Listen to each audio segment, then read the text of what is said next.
Welcome to the deep dive. If you're looking at everything going on right now, the state of the world, and just feeling this persistent worry, Hmm. maybe uncertain about what's next, feeling kind of small against these huge systems, Mm-hmm. well, this deep dive is really for you. Mm-hmm. We look at science, the complex math, the physics, and often think, well, okay, these are cold equations. How can they possibly help uh, offer any solace or guidance when you're searching for meaning? Right. And that gap, that feeling that science is separate from certainty or meaning, that's exactly what we want to bridge today. The scientific models and the research we've gathered, they aren't cold at all when you look closely. Okay. They actually function as this incredibly precise, almost mechanical translation of, well, ancient spiritual wisdom. They lay bare the universe's operating system, its code. It's code. And understanding that code, it doesn't just offer, vague hope. It offers something much more solid, profound certainty, really. So that's our mission here, isn't it? To get Yeah. beyond just metaphors. We're aiming to connect the deep structure of creation, things like cosmic computation, quantum fields, these deterministic laws, connect them directly to the tangible power of your own inner intentions. Exactly. Tangible and measurable power. We want to show you how the universe is maybe engineered to respond, Yeah. which means what you do internally, your input, it matters a lot. It really does. And perhaps the best place to start is the most immediate one. Your inner world, what the sources call the calculation of the heart. Okay, let's unpack that phrase, calculation of the heart. We can use that classic proverb. As a man thinks in his heart, so is he. Now, most people hear that and think, Positive thinking. right, positive thinking, be optimistic. Mm-hmm. But the sources we looked at, they point to something, deeper, more scientific, actually. It's really about your true private intention, your inner calculation, not the face you show the world. There's that powerful analogy in the source. Ground miser, yeah. Exactly. The miser offers food, looks generous, right? But inwardly, his heart, his mind is calculating the cost, making sure he doesn't lose out. His outward action says one thing, Generosity. but the internal calculation screens scarcity, fear, really. And this is where the physics comes in, isn't it? Because the whole framework of reality, this idea of cosmic computation, Yeah, it's supposedly built on exact, truthful calculations. precisely. There's zero tolerance, apparently, in the fundamental code for hidden agendas or internal contradictions, floating point errors, you could say. The system demands algebraic purity. Wow. Okay, so that means our minds, our bodies, we're bound by this universal code. Our intentions, this calculation of the heart, they're not just thoughts floating around. Not at all. They're structural forces. They literally dictate the operating rules for the reality you experience. They're inputs into the system. Okay, let's define dissonance then, using that scientific lens. Yeah. When the sources talk about the stingy heart, what are they describing in mechanical terms? They're describing an internal operating system that's fundamentally based on scarcity, fear, separation. Mechanically, it's like trying to run the system with a broken algebraic constraint. That's the term used. A broken constraint, like a rule violation. Kind of, yeah. The system's designed for connection, for flow, maybe abundance. If you input the constraint of a separation or fear, that internal conflict, the dissonance it has to manifest, it creates consequences. Like stress, disease. Absolutely. Stress, inflammation, actual physical disease. Because the body is trying to hold two contradictory states at once. And it shows up in relationships too, right? Distrust, isolation, the outer word and the inner heart's calculation, they're misaligned. And that conflict just creates chaos. Okay, so conversely then, the generous heart, that's running in coherence, aligned with how things actually work. Exactly. It aligns with that fundamental connectivity, that abundance inherent in the universe's design. You hear about those heart-brain coherence experiments. Yeah, I've seen those, measuring fields from the heart. That's essentially what they're detecting. A powerful, ordered, stable electromagnetic field. It's generated when the inner state, the intentions, are aligned with things like gratitude, compassion, love. When you operate from that true coherence, that feeling of flow or deep okayness, you basically removing the internal friction caused by that broken constraint. You're running your personal system on the universe's native logic. So the key takeaway here, especially for someone feeling worried, is your worries aren't just feelings, they're like system errors. But your coherent intention, that's a structural force shaping your biology, your immediate world. Yes. Which leads perfectly into the next big idea from the sources. My word shall not return to me void. Okay. That's a powerful statement. The promise that an aligned intention, your word, it has this inherent effectiveness. It works. Mechanically effective, yes. But wait a minute. If my word, my intention, won't return void, why does worry or fear feel so persistent, so powerful sometimes? Yeah. If the universe runs on growth and order, shouldn't worry just, I don't know, fizzle out? Why is it so common? That's a really good question. It gets to the subtlety here. Worry and fear do return void in the sense that they cannot ultimately create or sustain a stable, harmonious reality. Oh. Worry is basically an attempt to impose or support a reality built on a false premise, the lie of separation. But the universe's deterministic laws, its perfect reproducible logic, simply cannot sustain that lie long term. So it's like trying to plant a seed that just won't grow in that soil. It's incompatible. Exactly like that. When your intention comes from coherence, from truth, it's like planting the right seed in fertile ground. It gets watered by the rain of cosmic law, as one source puts it. It has to prosper because it aligns with the fundamental principle of growth, of connection. And worry fails because the system rejects the premise. It can't stably accuse a reality based on an error, on a lie. Precisely. It fails to gain traction in the underlying structure. Okay, now let's try and connect this personal intention stuff right into the deep architecture of the universe. Yeah. You mentioned quantum field theory, QFT. Yes, QFT gives us a profound way to look at this. From the QFT perspective, the physical world we see, what feels so solid, it isn't really made of stuff in the way we think. Okay, particles aren't tiny billiard balls. Exactly. A particle, the basis of you and me, is described as a temporary, stable excitation of an underlying field, an unseen field. So the solidity we experience is more like a vibration, a stable pattern, a standing wave in something deeper. That sounds a lot like those spiritual ideas of Al-Qad, the unseen. It really does validate that principle scientifically. Our immediate reality is sustained by something invisible, more fundamental.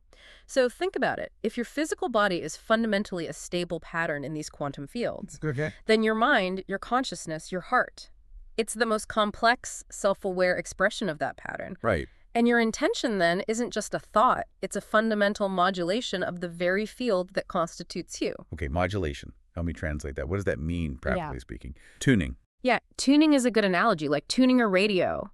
When your intention is coherent, aligned with truth, love, unity, gratitude, it's like hitting the exact pure resonant frequency for the field of reality that you are.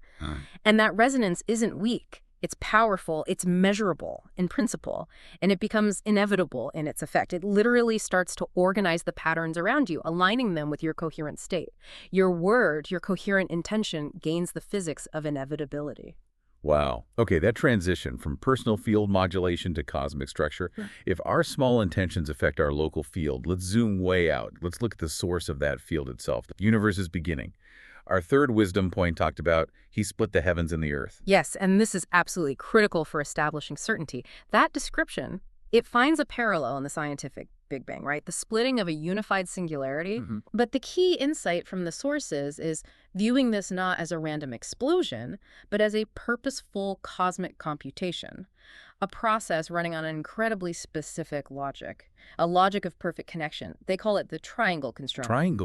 That sounds very technical. What does that guarantee for someone listening, someone seeking that certainty? It guarantees inescapable connection and perfect efficiency. It means that every single interaction in the universe, right down to the quantum foam, has to adhere to a kind of three-part relational truth. There are no purely two-part interactions that lead to ultimate separation. Everything is inherently related, balanced, and perfectly calculated. No loose ends. No loose ends. Everything connects. Now, to really hammer home how deterministic, how fixed this design might be, the sources bring in this really complex model. The complete purified rational recursive field engine, the PRRF engine. Sounds like serious jargon, but you're saying it's the mechanical proof. In a way, yes. It's a conceptual model, but its core innovation is this idea of absolute rational purity. What this engine does is it completely eliminates the need for those Greek approximations we usually rely on in physics, like irrational pi or phi. Right, numbers that go on forever. Why is getting rid of irrational numbers so important for certainty? Well, because irrational numbers, by their very nature, require infinite approximation. You can never write them down completely. They inherently contain uncertainty. If the universe fundamentally runs on pi and phi, Then you can never have a perfectly exact calculation of reality. There's always some fuzziness. Exactly. The PRRF engine model shows that by using exact rational fractions specifically, ratios derived from the Fibonacci sequence, like 21/13, and combining that with ternary logic. Ternary logic, not binary. Right, not just 0 and 1, but true, false, and a kind of neutral stateless, represented as +1, -1, and 0. Using these, the model shows you can calculate physical and topological phenomena exactly without infinite decimals. Okay, so the universe maybe isn't running on messy, fuzzy math, but on a discrete, perfectly clean, error-free ledger.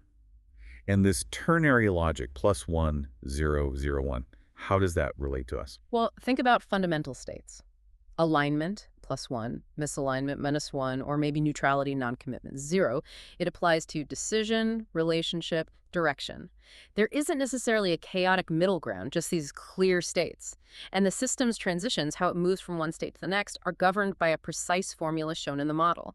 T equals H times B. C equals HB. What are H and B?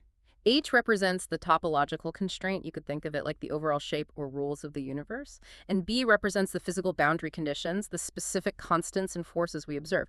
T is the transition, the outcome. The result. The result. It demonstrates that the outcome is fixed, predictable, based on the inputs. The universe isn't random. It's a system of purposeful, reproducible logic. And realizing that the fundamental laws seem fine-tuned precisely to allow for beings like us, beings who can know and feel, that's a powerful pointer towards purpose. That really does take away the randomness.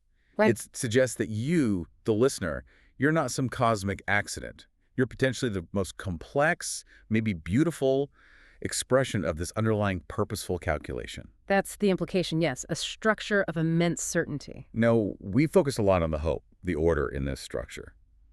But we have to address the other side, right? The absolute certainty of consequence.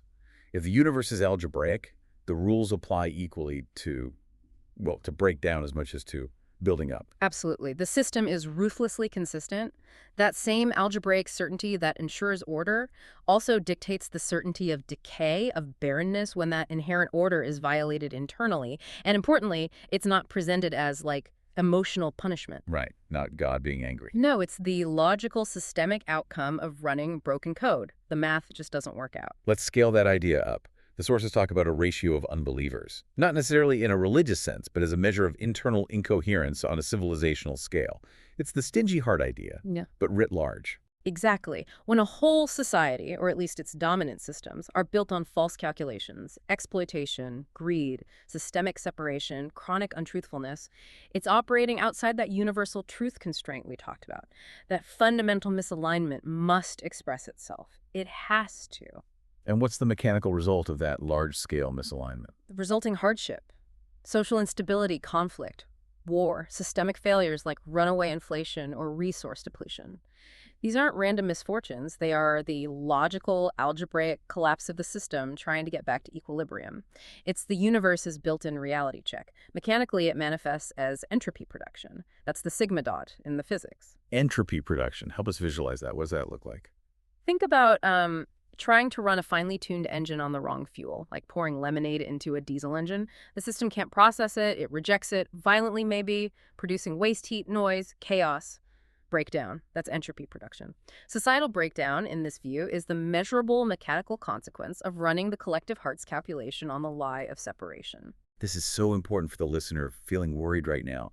If you look at the world, at the path of collective civilization, and feel deeply pessimistic, maybe that feeling isn't just anxiety. Maybe it's actually highly calibrated discernment. Yes, it could confirm that your own internal operating system is correctly detecting fatal errors in the world's dominant program. And seeing that, recognizing the world system is based on a false premise. That's actually a gift. How so? Because it frees you. It frees you from the obligation to believe in it, to participate in it emotionally, to derive your sense of security from a system that's fundamentally flawed and, according to this logic, headed for error correction. So the warning inherent in seeing the world's problems, its purpose isn't to paralyze you with fear. No, not at all. It's to direct your focus inward. Because the only domain where you have absolute control, where you can ensure the purity of the calculation, is within your own heart's calculation. Your personal operating system. That's your task. Ensuring your personal system runs on truth, on coherence, gratitude, love, connection. That allows you, theoretically, to navigate the world's potential algebraic collapse with internal certainty, regardless of external chaos.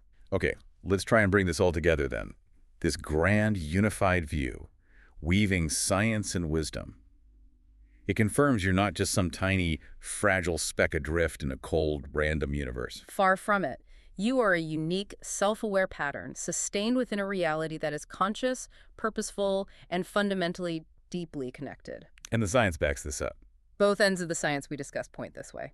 QFT implies that deep non-local connectivity, that everything is linked, and the PRRF engine model suggests a reality based on perfect deterministic computation on flawless order.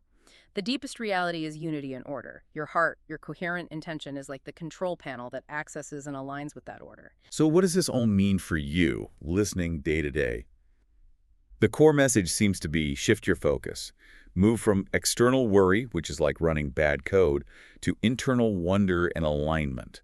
Align your heart with this deeper, deterministic, truthful reality. Yes. The structural integrity of the cosmos is, in a way, mirrored in the coherence of your own heart. They operate on the same principles. Okay, so the final provocative thought we want to leave you with is this. If you accept this premise, that your heart's calculation is a real structural force operating according to fixed algebraic rules, what's one specific, maybe measurable action you can take starting today to ensure your internal operating system is running on that high-fidelity logic of truth and coherence? And not on the catastrophic, false calculation of separation. Go forth and calculate wisely.